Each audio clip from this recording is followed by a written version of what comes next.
Welcome to The Frequency. I'm your host, Dee Barnes, and thank you for tuning in. All right, we have a special guest for you today. This conversation is going to be so good. It's about the purpose of power. And who do we have? Alicia Garza. You know that name because she is one of the co-founders of the Black Lives Matter movement. And we're going to talk about this book and organizing and all kinds of organizations and how do we gain power. And right now on The Frequency, welcome Alicia Garza. What's up, sis? Hello, my love. Thank you for having me. It's good to see you. Great to see you too. And thank you for taking the time. I appreciate you.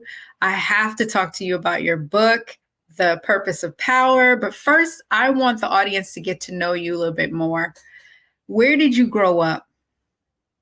You know, I am a Bay Area born and raised, homegirl and hand grenade, as they say. Yes, one of my favorites. I love that title, Sonia Sanchez. Yes. Right, giving homage to our sister. That's right. Yeah, I'm born and raised in the Bay Area. I grew up for the first part of my life, well, all my younger life in Marin County, which is like north, I think, of San Francisco. It's on the other side of the Golden Gate Bridge, right in between the Golden Gate Bridge and the Richmond Bridge. And then I lived in Oakland for about 20 something years until I recently moved to the state of Georgia. See, these are rich cultural cities that you're in, deep, deep, deep in the community. Definitely. So what led you to your path to become an activist? You know, I would say that my initial kind of path here was through my mother. I don't think she meant to do it. Right. I don't think she meant to do it, but a couple of things. One, my mom used to tell me to look up everything, right? I remember one time she brought me home a t-shirt. My mom loved free stuff. Yes. And she brought me home a t-shirt from the 7-Eleven, and it said free Kuwait. And I was like, what's Kuwait? She was like, look it up. And this was like before the internet. I was just about to say that my mom did the same thing. She brought those, remember the encyclopedias? Yes. And we had to our Google because she got hers at the garage sale, right? So yes, I was looking it up, like, where is Kuwait? And I would learn about the conflict happening there.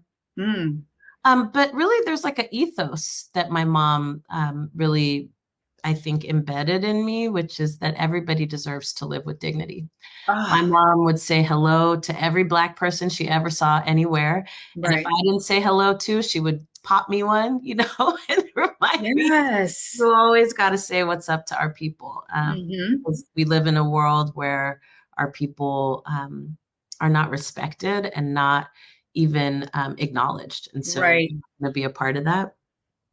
And also, I'll be honest, my mom, for the first part of my life, was a single mother, and she raised me until I was about 4 with her twin brother. And so my mom would work during the day and my uncle would work at night. And my mom talked to me a lot about how hard that was. She talked to me about how child support really didn't cover much, and you had to fight for every 10 cents of it. And she really also talked to me about, the importance of making good decisions with good information, right? She did not tell me anything about birds and bees. I never heard stork stories. She was like, sex makes babies and babies are expensive. Right. I love that. I love the fact that mothers in particular, especially single moms, they have to. They're so truthful. They don't have time for the fairy tale. Because they're so entrenched in the reality. You know what I mean? My mom instilled the same thing into me with speaking to people, especially speaking to our people. And sometimes because of the world and everything that our people have gone through, there's that shield, that wall, that defense mechanism. And it's always so disarming when you do speak to them. That's right. They're like, oh, hey, why are you talking to me? Right. Yeah. Why are you talking to me? Or it's like, oh, hey, I guess it's like, I can let the shield down a little bit, That's right. I have to get into your book now because I feel like that was your upbringing, was your path to write this. Am I wrong or am I right? You got it. You're right. The Purpose of Power. I love it. As you can see, I have all my my little stickies in it. It is amazing. I mean, first of all, I admire anyone who writes a full book. No. You know what I mean? How did you get there? Like, how did you manage to go from beginning to end? It's really funny. I have a few girlfriends right now who are writing books and they're trying to finish, and they're in the part of book writing, which I call just being in the tunnel. Yes. And you're like right in the middle of it. You can't see the light at the end and you can't see where you came from. You're just right. And you have to just keep digging and have faith that there's light on the other side. One of the things that really inspired me to write this book, obviously, was my mother. But in addition to her, because my mom always loved my writing and always wanted me to be a writer. Nice. Which, I had to, after she passed away, I didn't think I was going to finish the book. And I just knew, like, I got to do this for Mom. She would be very disappointed if I quit in the middle. But there was also like a political imperative for me. And, we were right at the precipice of a major election in this country where we could have made some decisions that were permanent, right? Right. And I'm, of course, referring to the election between Trump and Biden. Yes. And really, it's not a party thing. Like many Black people, I do what I think is in my best interest. Right. Of course. I mean, most people do. Right.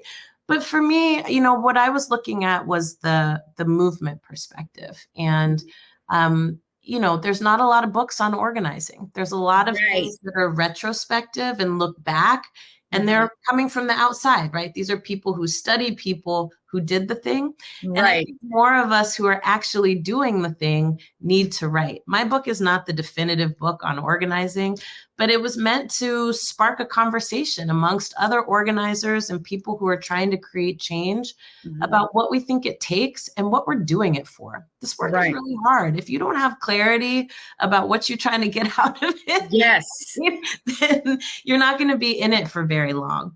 I also really wanted to put at the forefront, sister, that power is actually what we're fighting for.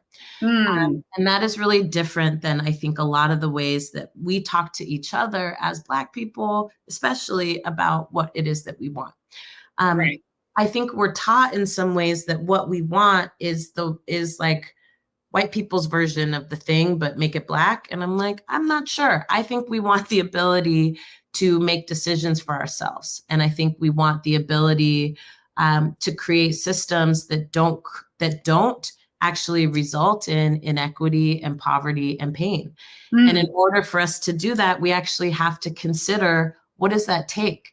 It's not just empowerment, right? We talk to each other, and we get talked to a lot about feeling good about ourselves in the midst of conditions that are terrible, rather than changing the conditions themselves so that you actually can feel good and be doing good at the same time. Right. That's really what I'm trying to put on the table with the purpose of power. This is amazing. I'm so grateful we're having this conversation, because there's so much I want to ask you.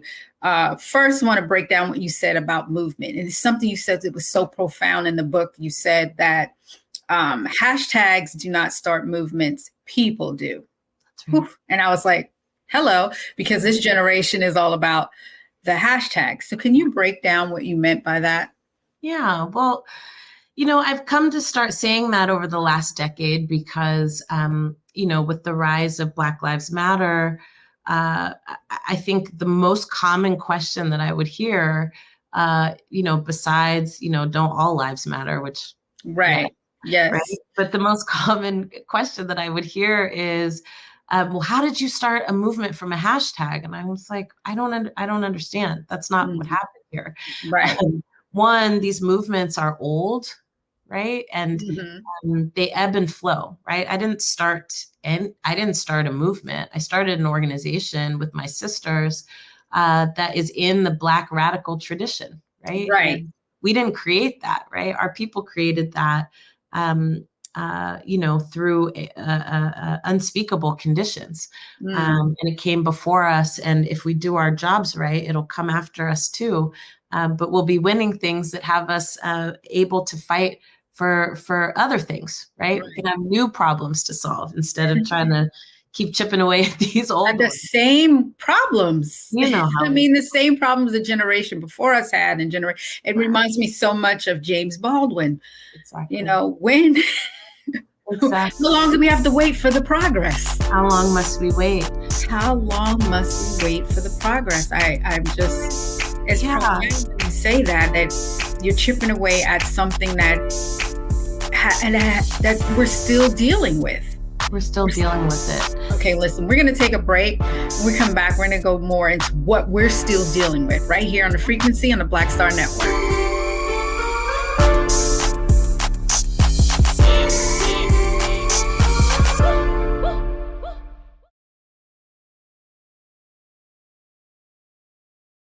Black Star Network is here. Oh, no punch! I'm real revolutionary right now. Thank you for being the voice of Black America. All momentum we have now, we have to keep this going. The video looks phenomenal. See, there's a difference between Black Star Network and Black-owned media and something like CNN. You can't be Black-owned media and be scared. It's time to be smart. Bring your eyeballs home. You dig?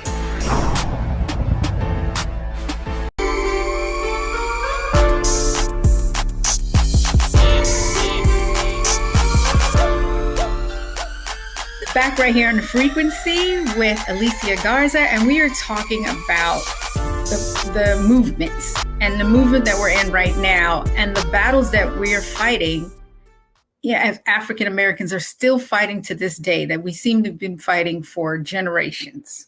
Alicia, welcome back. Thank you. When you said that, like I was just telling you, it made me want to laugh and cry at the same time, because why do you think that the progress is taking so long? We've sent out this message over and over again. What is it going to take? Mm-hmm. I think it's got to take a couple of things. Yes. And what I'm going to say, Sister D, you're going to understand deeply. One, I think it takes power. So we need to be making the rules. We need to be the people who are setting the agenda. And we need to have an agenda that is not just focused on a small group of people, but like does the best for the most amount of people. Right. So that's one piece. But then there's an internal piece that I really, have been thinking about a ton. As a student of history, I know that all successful movements are interrupted, right? And they're often interrupted by outside influences, but they use members of our communities, right? To kind of create strife and, discord and disharmony. And, it's interesting because when you look throughout history at every successful movement, right, that has been an element. And the result of it, of course, is that our perspective on what it will take is that nothing can change anything, right? It leads to nihilism. It leads to apathy. We come to think of ourselves as inherently flawed people that can't get anything right. And I think we have to really develop and design tools to protect against that, especially in a culture where we are now bombarded with so much information that we don't know where it comes from. Right. Before we can fact check. Yeah, we just absorb it. We just absorb it. Like, how long did it take for me to learn your story and your history, sister? Right. How long has it taken for people to understand that this movement is not hashtag fueled, but organizer fueled? Exactly. How long has it taken for people to really understand, what Dr. King was trying to do and what Malcolm X was trying to accomplish, what Sister Rosa was trying to accomplish, and even what this movement is trying to accomplish, and what has gotten in the way of that. I talk about this in the book about, the stories that we tell that I call fairy tales, that we perpetuate, that make us feel better, but confuse us about how change happens and what gets in the way. And I don't subscribe to the notion that we're our own worst enemies, right? I don't do that.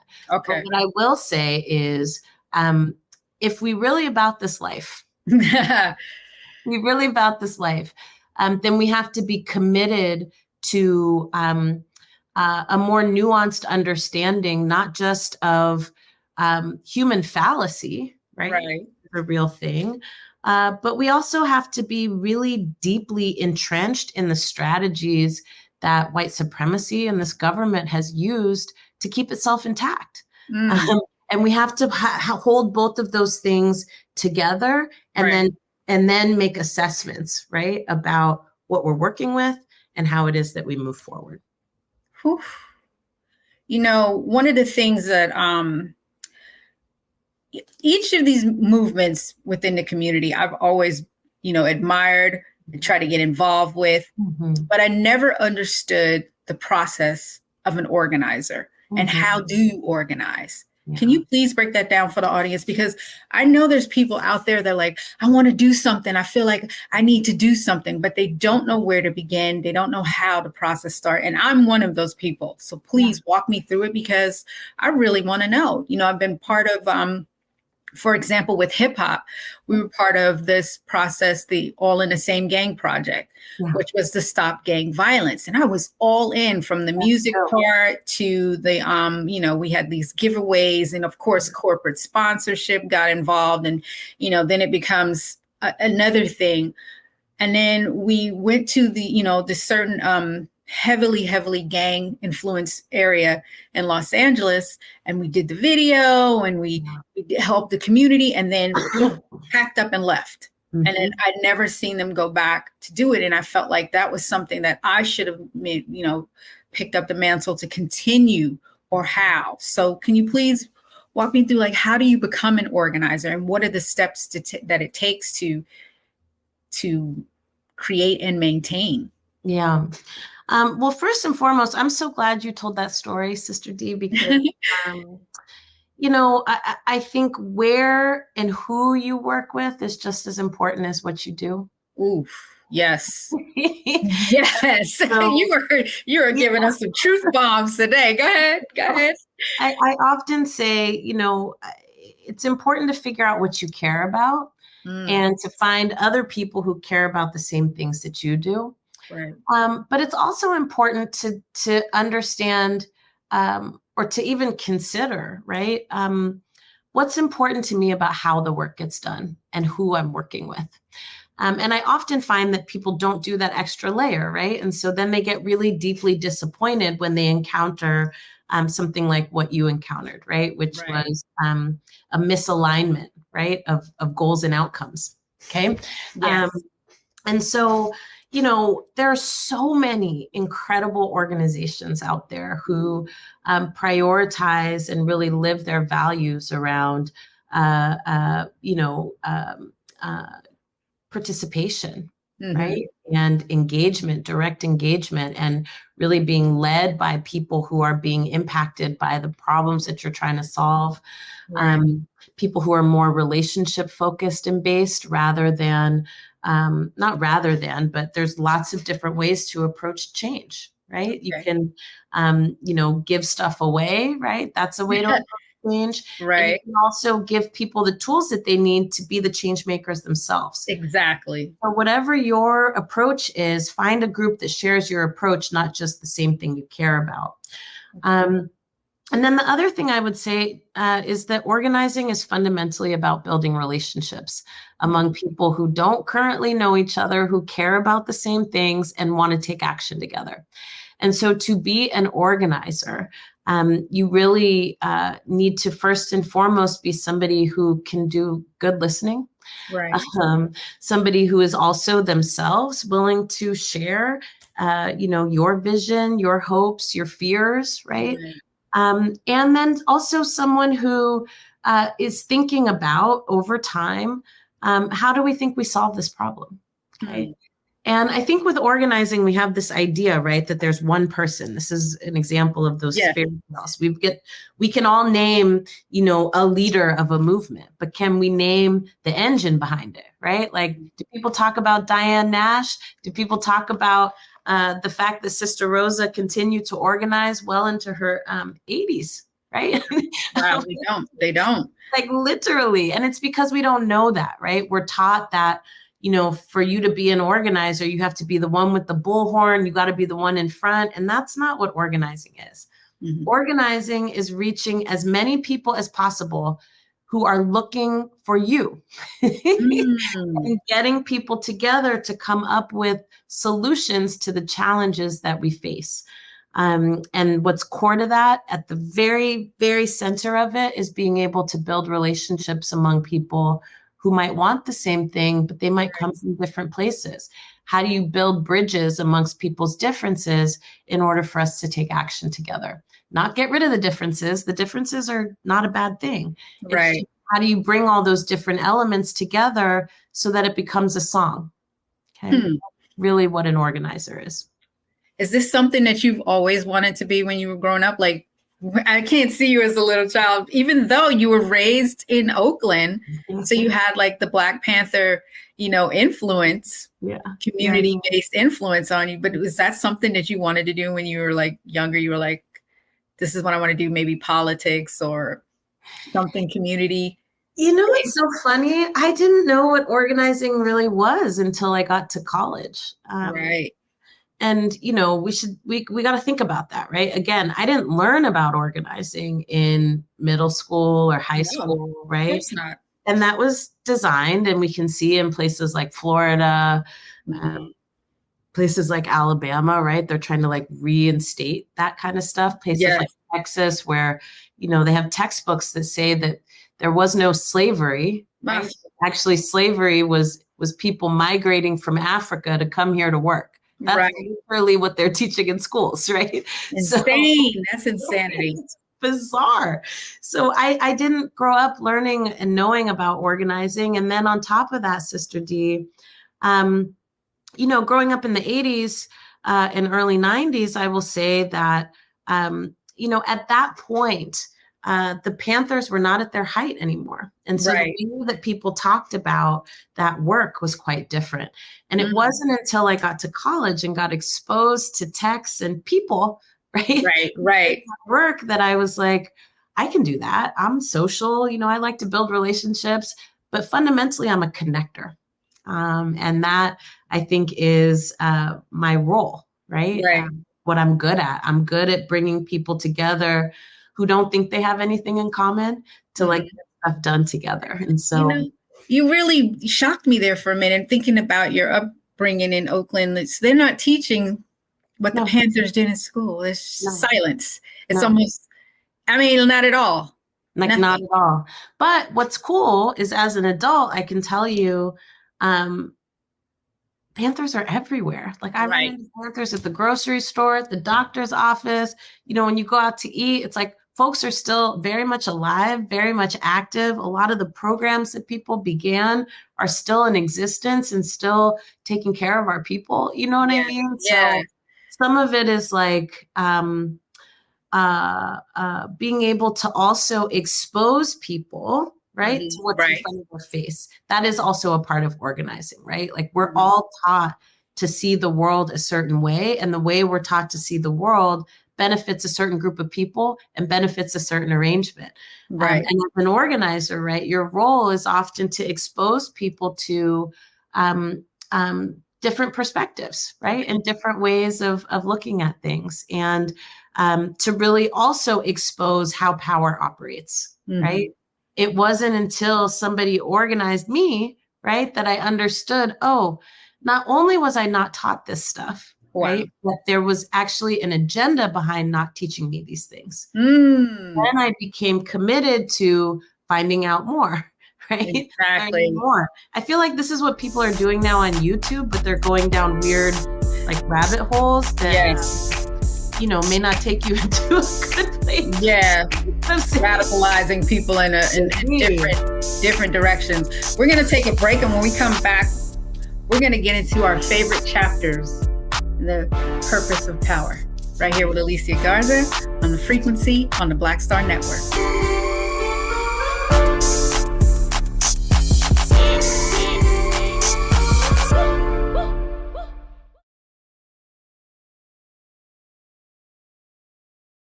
Don't you think it's time to get wealthy?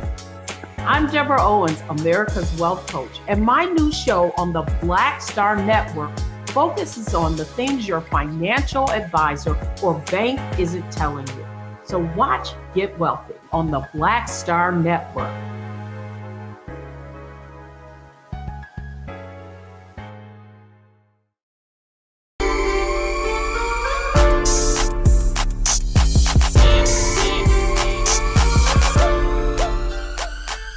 Right here on The Frequency with Alicia Garza, and we are talking about her book, The Purpose of Power.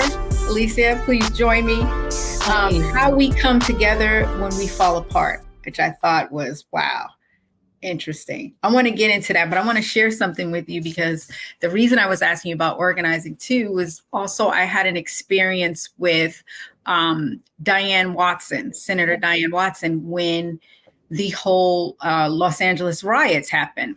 And this is when I was still doing the hip hop show, Pump It Up.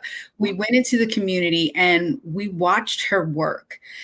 And it was amazing because, everything got burned down, and they needed stuff like simple things like diapers, baby formula. And she had all these, organizations that were coming in and donating stuff. And then she was organizing it and having people, get it out to the community. And it was amazing to see. She was the front face, like you were talking about, but then she had all these people behind her that were doing it. And as I was, speaking to her, just like I'm speaking to you, I was in awe because it was like, how does she do it? How is it being done? And I feel like your book, definitely for me, got to keep showing it because I love it. I'm going to give it out to a couple of people as gifts because like, it's a textbook on how to get it started. Mm-hmm. And when you say how we come together when we fall apart, it made me think about that moment in the Los Angeles riots where everything fell apart and then now we have to rebuild. Yeah. So what are some of your favorite chapters in the book? Oh, I have so many favorites. Okay. It's funny because in writing the book, I don't think I did as much editing as I would have done if I had allowed myself to like think about it, right? Right. Stuff that I felt like just needed to be talked about that I felt like could be controversial, but shouldn't be, right? Like these are, again, in the same way that, right, like SNCC had all these debates about, do we register people to vote or do we train people how to do direct action, right? Right. I feel like there are a series of debates that we need to have as a generation and figure out where we land in terms of how do we think we win in this moment? How do we think we come together when everything is very clearly disintegrating? One of my favorite chapters in this book is pedestals, profiles, and platforms. And it's a piece of the book where I really talk about how for the first time in my lifetime, activists really got celebritized, right? Yes. This is not a thing that I had ever seen. I've been organizing for more than 20 years. The more public and visible way that I'm known, I think, doesn't capture, right, how long I've been in this work. Right, it doesn't. I just want to say, like, this has not happened before in my lifetime where, you have activists walking red carpets and, we were fortunate enough to be named as like Time's most influential people of the year. Like, this is not a thing that happens. And, there's all kinds of ways that people approach it. Some people have a real disdain for it and feel like it's opportunistic or it's somehow shady. Other people come into this work because that's what they want.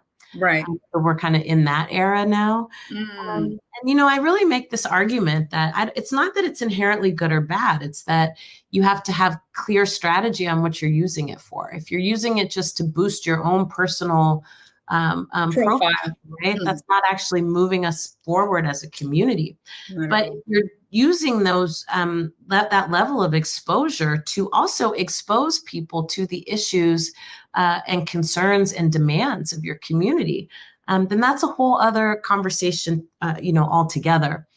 I also kind of talk a little bit about the gender disparities, right? Of like who gets highlighted and who doesn't and why. And I talked a lot about, how, often it's men, right? Exactly. Heterosexual men that get placed at the forefront. I remember seeing this cover, I think of like Vanity Fair that made me want to like pluck my eyeballs out, right? Not because I don't love me some Tracy, because I love her. Right. Tracy. But because it was like, they were doing this like Martin Luther King, Malcolm X themed thing with like the woman in the background, but that's like not what was happening. Right. And actually what has been so powerful, I think, about this last decade is that we've really seen the increase of public visible leadership from women, from queer people, from trans people, right? And I think that is deeply important. And yet we had these kind of mainstream narratives, right, that we're still holding on to about the powerful man and the strong woman behind him. And so, we talk about that in that chapter. Another chapter that I'm really, that's relative to that is this chapter on imposter syndrome. Oh man, Like, you're hitting the truth bomb. Because I've been feeling that lately. I have been in it. Yeah, it's my love letter to us, honestly. And I talk about, right, how it's not so much that there may be some piece of imposter syndrome for Black women and women of color where we feel like we don't have the appropriate skills or we're just not good enough, right? But also, patriarchy is a real thing. And, living in a world where men get to be mediocre. Okay. I'm talking the bare minimum.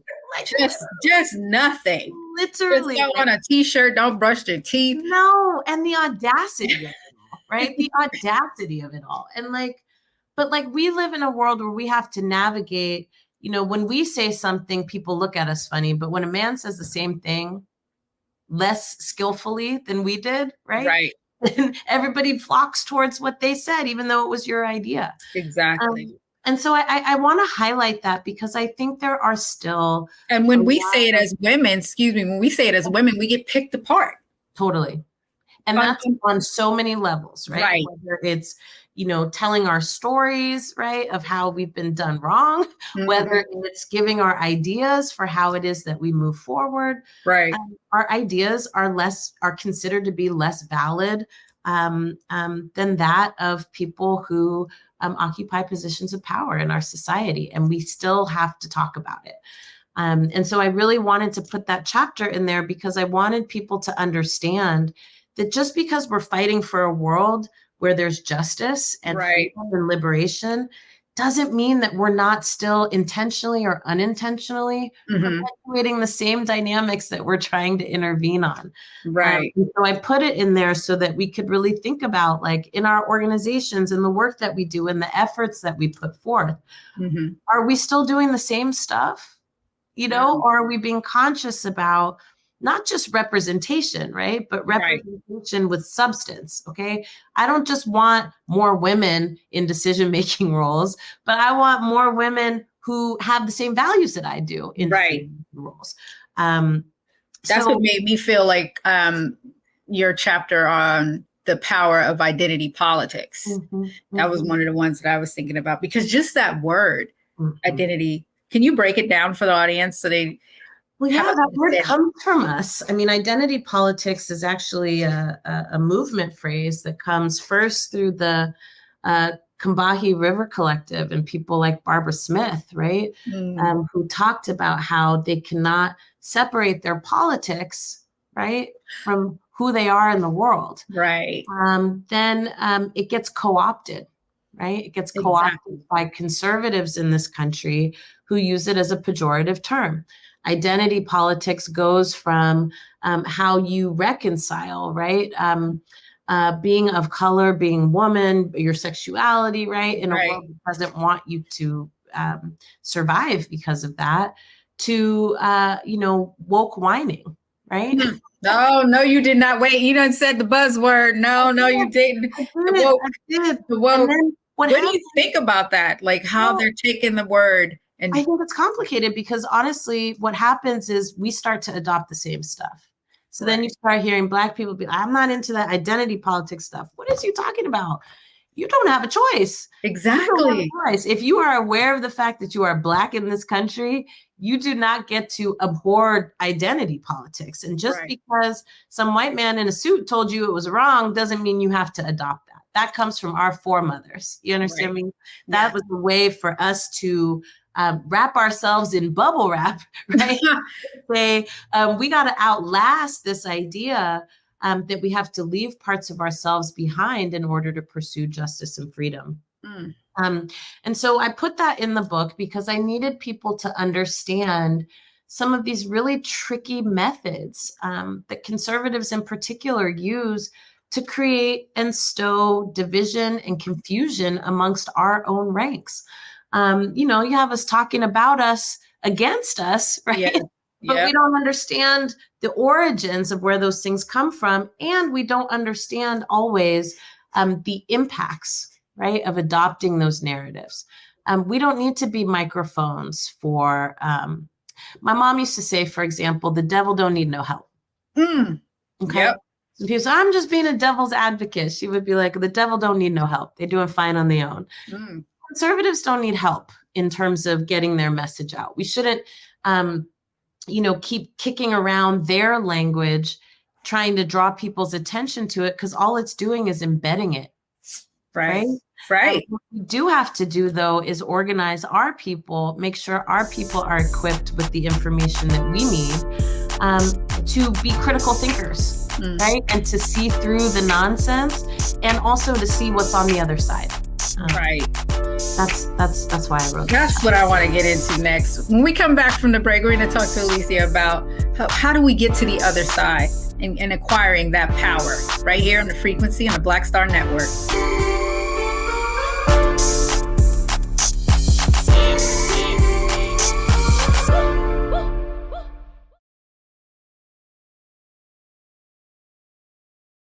When you talk about blackness and what happens in black culture, we're about covering these things that matter to us, speaking to our issues and concerns. This is a genuine people-powered movement. There's a lot of stuff that we're not getting. You get it, and you spread the word. We wish to plead our own cause. Too long have others spoken for us. We cannot tell our own story if we can't pay for it. This is about covering us. Invest in black-owned media. Your dollars matter. We don't have to keep asking them to cover our stuff. So please support us in what we do, folks. We want to hit 2,000 people, $50 this month, raise $100,000. We're behind 100,000, so we want to hit that. Y'all money makes this possible. Checks and money orders go to P.O. Box 57196, Washington, D.C. 20037-0196. The Cash App is $RM Unfiltered. PayPal is R Martin Unfiltered. Venmo is RM Unfiltered. Zelle is Roland at RolandSMartin.com.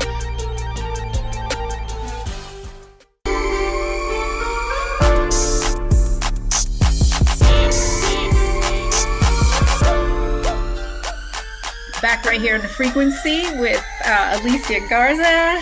We're talking about her book, The Purpose of Power. Alicia, please join me because I want to talk about what you were saying, how we get to the other side and, power. Like, how do we get the power? I know you touched on it a little bit earlier, but how do we get power? Well, we got to organize. We got to pass laws, and we got to put people in positions that can help us. Power. That's basically it. That's basically it. And I think that's important because I think a lot of people haven't fully thought about how power works and also how we get it. Right. And so I hear people all the time being like, we should just boycott or we should just not participate. And I'm like, okay, I hear you. But here's the challenge with that. It makes you feel good. Right? It definitely makes you feel good. But the machine continues without you, and it makes laws about you, and it makes laws without you. And so if you're abstaining, from moral objection, I get it. I get it. But like, who stops the machine? Are you thinking about getting into politics, like running for any type of office? When I was in Oakland, I thought about it. We're a tight-knit community there, and we've got some of the best people to do it coming out of our state. Right. I am really excited to support, one of my mentors and sheroes, Congresswoman Barbara Lee, for Senate. Yes. And she will be the only Black woman in the U.S. Senate if she is elected, and the only Black woman for sure with our values. So big shout out to Congresswoman Lee. Yes. And we'll be working, to make sure that her race is successful. And then also my sister, Latifah Simon, who is a warrior and has been a warrior since she was like 16 years old, right? Like people don't know that Latifah, I believe, is the youngest person, one of the youngest people to win a MacArthur Genius Award. I mean, like Latifah has been helping to like run the BART transit system for the last 10 years and killing it, and has brought in more money than any of her predecessors to help improve the system. I wouldn't have known about her until you tweeted about her. That's what I'm saying. I'm obsessed with her, and she happens to be my friend. But one of the reasons that I'm obsessed with her is that Latifah does all this stuff, right? And she just moves how she moves. She doesn't do it for the accolades, right? She just moves how she moves, like, you know, putting community ambassadors on BART instead of police officers, right? Like she knows what's up. So she is running for Congresswoman Lee's seat. And so this time next year, we could be putting 2 Black women from California into the United States Congress, which I'm 100% for. And I would just love to work for and behind them. That would make me so happy. That's how you get involved. You're working as a support system. I see you. I see you as like the help in the foundation. You know.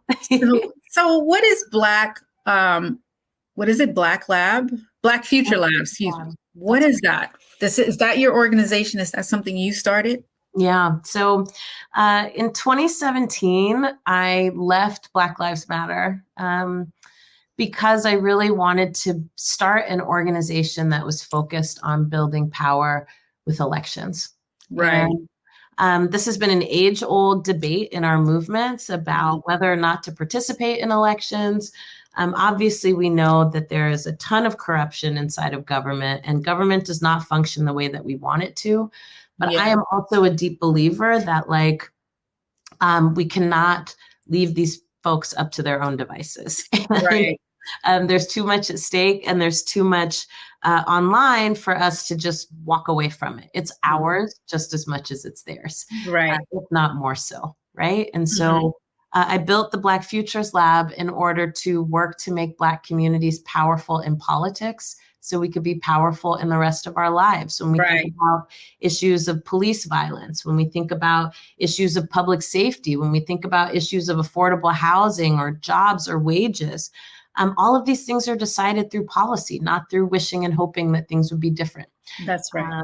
And too often, right, Black folks are not only not at the table, but we're not even shaping the agenda of what's being discussed. Right. And our work aims to change that. So we do build independent Black political power from with a range of strategies that includes collecting recent and relevant data about who we are and what we care about. We have run and conducted the largest survey of Black people in American history with our Black Census Project.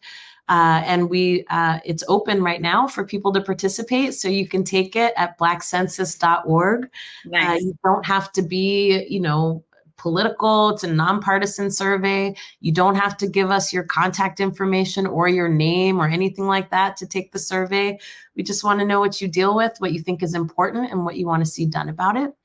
And then we take that data and we do something called the Black Agenda. And we'll be doing that for 2024, which is taking that information and turning it into a legislative agenda of policies that we fight for together in cities and states to make a real change in our neighborhoods. We also do door-to-door organizing, and we educate, activate, and motivate Black people to participate.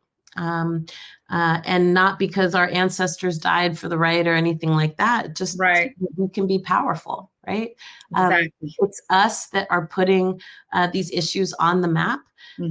And it's important for us to participate so that we can maintain and build our power. So that's something that we work on. And then we tell new and different stories about who Black people are and who we can be. We are bombarded every single day by narratives that tell us we're not enough, that we don't do enough, that we don't do the right thing. And the fact of the matter is, more of us do the right thing than the wrong thing or nothing at all. And so we want to put those stories out there, and we do that, in a number of different ways. If you want to learn more about the Black Futures Lab, you can visit us at blackfutureslab.org. And of course, if you want to take the Black Census, take it at blackcensus.org and then pass it to like 5 of your friends. That's right. That's amazing. I have to ask you, you said that in 2017, you left Black Lives Matter. What was that like? Because you were one of the original founders of the organization. What led you to that decision? Yeah. Look, I've always been an organizer at heart, and I feel very strongly that there are multiple ways to make change. For me, I don't think it makes sense for all of us to be concentrated in one lane, right? Right. You need many approaches, many perspectives. And for me, I felt like, look, like it's no shade to any way that anybody else wants to do a thing, but where my heart is and where my passion is making sure that we pass laws that change the lives of Black people. Right. And so, I decided to start something myself that could help contribute, right, to this bigger approach and strategy. With that being said, I'm very grateful to be like the smallest part of something that has literally changed the course of history. It really has. It really has. And I have to tell you, thank you. Thank you for doing that, you and your sisters, because that has really, I think it has helped a lot of people, Black people, just have an umbrella to come underneath to connect, and not just Black people. I mean, it connected all people. And it was really a movement, a force of change. Do you still feel like it is a movement and a force of change? I do. I feel like it's been quite beat up. Right. So, but I do think that, people are thinking about race in this country in a whole different way. And we're also thinking differently about what's possible. And so again, I'm grateful to be the smallest part of something that has had such a major impact. And I look forward, years from now, of continuing to correct the record. Right. About the work that has been done and the work that is being done. And as I said, as a student of history, I look at things with a lot of nuance. Yes. Right? And I am aware, right, that that this movement has had such a global impact, Right. that it has a bullseye on its on it. And so I don't take that lightly. Right. Has it been a bullseye on you? Oh, absolutely. In fact, in 2020, right, actually the day that my book came out, I was visited at my home by the FBI. They said that my name was on a hit list with several other elected officials and, other activists. And the FBI came to my house, give me a duty to warn, which is basically like, they just tell you some heads up, but you on your own. Yeah, but we can't do anything about it, and you should just be really careful type stuff. But interestingly, next month, so the people were caught, and it was actually not just one person; it was like 9 or 10 people that were a part of a Aryan Nation cell. Oh my God! They had planned to blow up power grids and kill a bunch of people, and they're actually going on trial pretty soon in North Carolina. So. Racial violence and racial terror is still very much a tactic that is used to stop and disband and disrupt. Yeah, absolutely. How do you feel now about your safety? I feel okay. I was always taught that, whenever there are threats made upon you, you're not supposed to be secret about it. You're supposed to tell people, you're supposed to tell a lot of people, because you want to be looking out for you and making sure that they know if something is out of the ordinary. And so I feel good, and I certainly feel embraced and protected. Good, because we want you to be embraced and protected. I appreciate that. Of course, sis. And what's in the future for you? What's next? I'm like coming off of this midterm election. We just got our numbers back about how we did door knocking in North Carolina and California and Georgia and Wisconsin. And I'm really happy to say that through our work at the Black to the Future Action Fund, which is like kind of like our an affiliated organization, right? We talked to Black people who may or may not have voted in the last 4 election cycles. Right. Usually folks that get targeted for door knocking are people who, vote all the time. Right. Focused on people who are like, I'm not sure if I'm going to vote or not. Right. I vote sometimes, other times. And because of our work, Sister D, we increased voter turnout by 50% amongst people who voted infrequently since 2018. So that's a big deal to me, especially as it relates to Black folk. Yes. So I'm going to keep doing that. We're still working on the Black census. We're trying to get to 200,000 responses, and we're about halfway there. Again, we are like shattering records for collecting data on Black people. This literally is the largest survey of Black people in the history of this country. Right. And you can be a part of that. So I'm just doing that. And then also have some creative projects on deck that I hope are able to get off the ground and get out long. But we'll tell more when it's kind of more on the way. Thank you for sharing that with us, and thank you for sharing your time with us. This has been an amazing conversation. I have to tell everyone, please read this book, The Purpose of Power, How We Come Together When We Fall Apart. It is amazing. I'm giving it out to several people. I want my daughters to read it. I think it's important, and I hope that it'll inspire me to take the mantle and do something on that level. You're already doing Never be on your level, but close and supporting it. Already doing it. So thank you, sister. I really appreciate you. Thank you for being here. Thank you for having me. All right. And you stay safe. We love you. We love you. We appreciate you. Thank you. With that. Okay, good. Big hugs and much love. Thank you for having me. Thank you.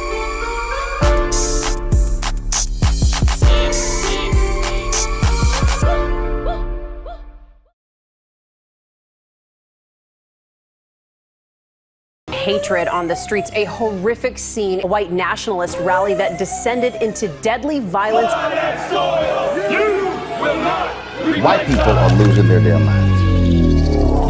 As an angry pro-Trump mob storms the U.S. Capitol, We're about to see the rise of what I call white minority resistance. We have seen white folks in this country who simply cannot tolerate Black folks voting. I think what we're seeing is the inevitable result of violent denial. This is part of American history. Every time that people of color have made progress, whether real or symbolic, there has been what Carol Anderson at Emory University calls white rage as a backlash. This is the rise of the Proud Boys and the Boogaloo Boys. America, there's going to be more of this. Here's all the Proud Boys, guys. This country is getting increasingly racist in its behaviors and its attitudes because of the fear of white people. The fear that they're taking our jobs, they're taking our resources, they're taking our women. This is white fear.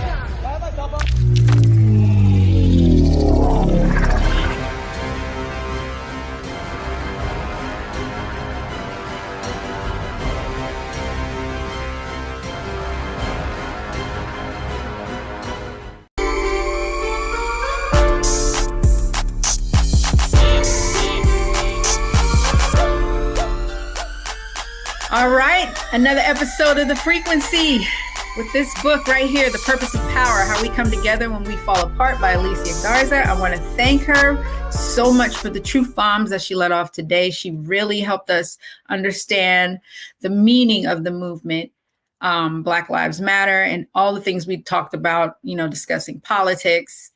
And I hope that, everyone out there enjoyed this conversation and that you take something from it where you might go into your own community and start a movement, an organization. Remember, it doesn't start from hashtags, it starts from people. Thank you. I'll catch you next time.